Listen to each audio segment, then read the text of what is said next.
The Zeveliuses decided it was time to understand how Earthlings spent their time. That, they reasoned, was the whole mystery of life on Earth. To figure it out, they went to the nearest shopping center.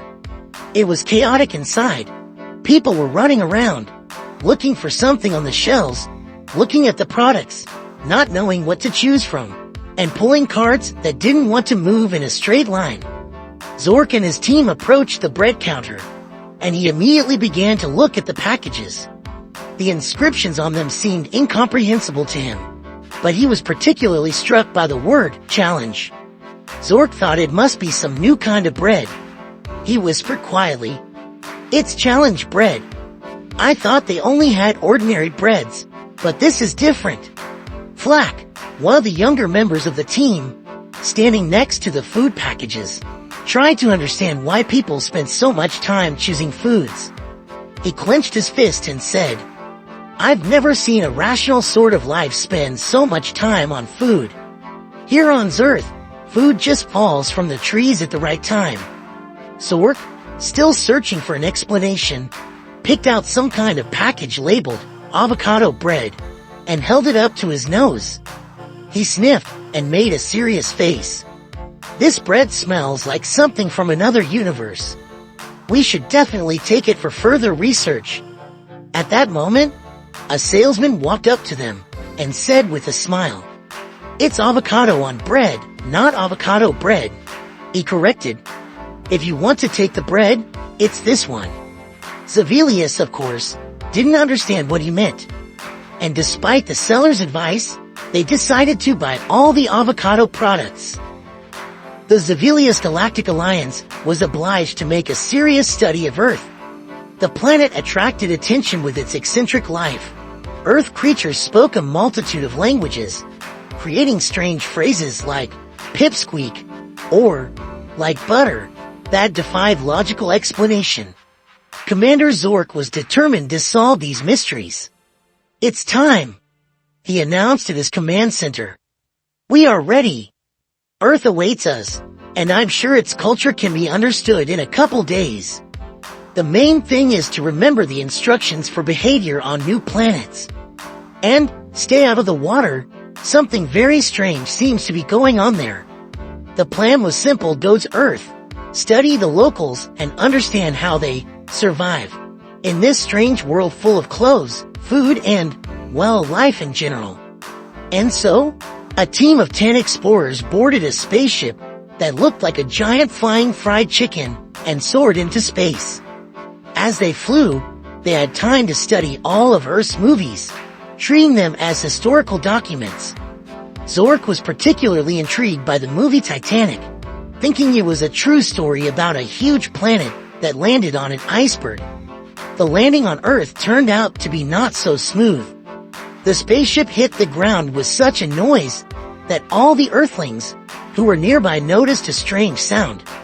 On the very outskirts of a large city, in the middle of a park where the locals spent their time, the spaceship collapsed and covered a huge patch of grass. The alien team stepped out of their shuttle, dressed in suits that looked like a mixture of Yoda space and old track suit. Zork, in charge of all of them, was the first to set foot on Earth. His foot ended up in a puddle. He looked down in silence and decided that this was also part of the study culture. Soon the others followed his example and stood in the puddles.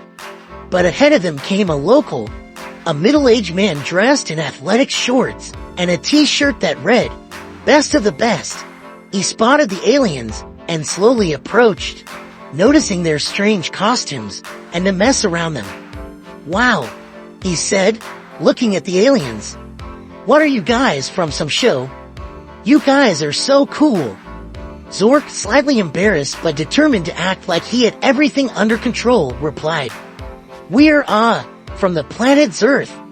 We've come to study your culture and understand how you Earthlings interact with the world around you." The man smiled and started taking pictures of them with his phone.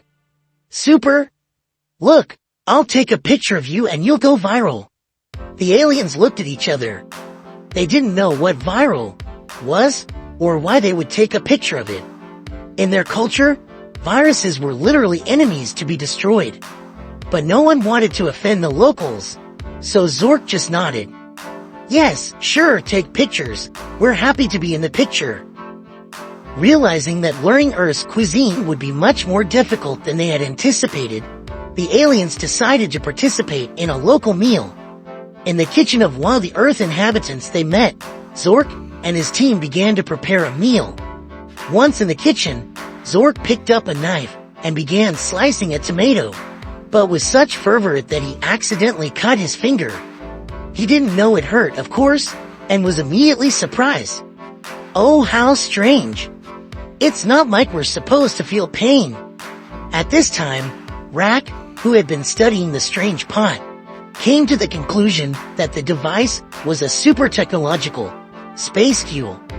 He put the pot on the stove, but didn't notice that water was already boiling in it. That must be the engine fluid, he declared. Kipke, another member of the team, looked at the pot and at the strange lights on the stove and said, I don't think it's space fuel.